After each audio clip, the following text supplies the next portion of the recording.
Assalamualaikum warahmatullahi wabarakatuh. Ya, teruskan ke bab 5. Bab 5 tentang suhu kalor dan perpindahan kalor. Sub yang pertama adalah pengaruh kalor terhadap zat. Di sini pengaruh kalor terhadap kenaikan suhu zat. Yang A adalah mengenai pengertian dari kalor jenis. Di sini bahwa pengertian dari kalor jenis adalah banyaknya kalor yang diperlukan suatu zat menaikkan suhu 1 kg zat tersebut sebesar 1 derajat Celcius.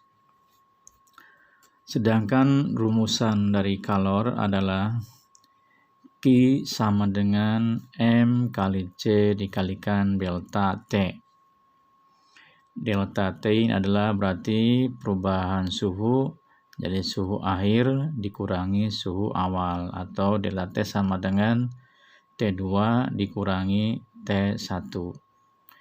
Sedangkan notasi Q, M, C, dan delta T adalah Q-nya adalah kalor, satuannya adalah joule, kemudian M adalah massa benda, satuannya kilogram, C adalah kalor jenis, satuannya joule per kilogram derajat Celcius, sedangkan delta T adalah perubahan suhu dengan satuan derajat Celcius. Jadi delta T berarti adalah T2 dikurangi T1, jadi suhu akhir dikurangi suhu awal.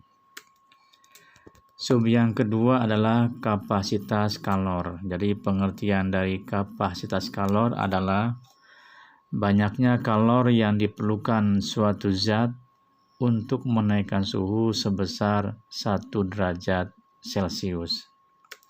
Dengan rumusan C sama dengan M kali C. M-nya adalah massa benda, C-nya adalah kalor jenis. Sedangkan C yang kapital adalah notasi dari kapasitas kalor. Rumusan ini bisa dirubah lagi dengan M-nya diganti dengan rumusan M sama dengan Q dibagi C dikalikan delta T. Sehingga rumusan kapasitas kalornya menjadi C sama dengan Q dibagi delta T. Ini adalah notasinya. C adalah kapasitas kalor dengan satuan joule per derajat Celcius. M-nya adalah massa benda, satuannya kilogram, dan C-nya adalah C kecil adalah kalor jenis dengan satuan joule per kilogram derajat Celcius.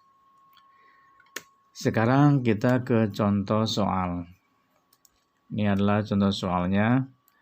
Sebanyak 2 kg air dipanaskan dari suhu 20 derajat Celcius hingga mencapai suhu 100 derajat Celcius. Jika kalor jenis air adalah 4200 Joule per kilogram derajat Celcius, tentukan A. banyaknya kalor yang dibutuhkan untuk menaikkan suhu dari 20 menjadi 100, yang B-nya adalah kapasitas kalor. Maka data yang diketahui adalah M-nya 2 kg, kemudian T1-nya 20 derajat Celcius, T2-nya adalah 100 derajat Celcius, kemudian C airnya adalah 4200 Joule per kilogram derajat Celcius, sedangkan yang ditanyakan A adalah Q-nya berapa, dan yang B-nya adalah berapakah C-nya. Maka kita jawab untuk bagian A. Bagian A rumusannya adalah Q sama dengan dikalikan M dikalikan C air dikalikan delta T. Kemudian M-nya diketahui 2, kemudian C airnya 4200, sedangkan delta T berarti T akhir dikurangi T awal, jadi 100 dikurangi 20. 100 dikurangi 20 sama dengan 80, sehingga 2 dikalikan 4200 sama dengan 8.400 dikalikan 80 sehingga hasilnya 672.000 Joule.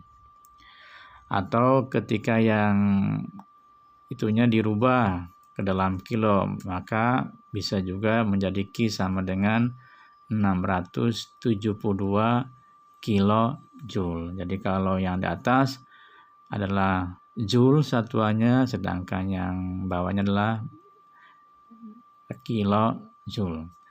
Sekarang bagian B. Bagian B tanyakan berapakah kapasitas kalornya. Maka C sama dengan M dikalikan cair. M-nya 2, cairnya 4.200. Jadi 2 dikalikan 4.200 sama dengan 8.400. Inilah kapasitas kalornya. Bisa juga C-nya adalah rumus yang kedua, C sama dengan Q dibagi delta T.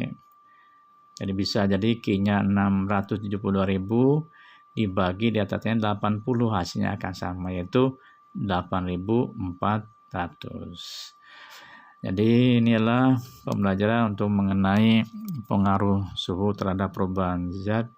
Jadi apabila ini bermanfaat, silakan kalian di-subscribe video ini. Terima kasih. Assalamualaikum warahmatullahi wabarakatuh.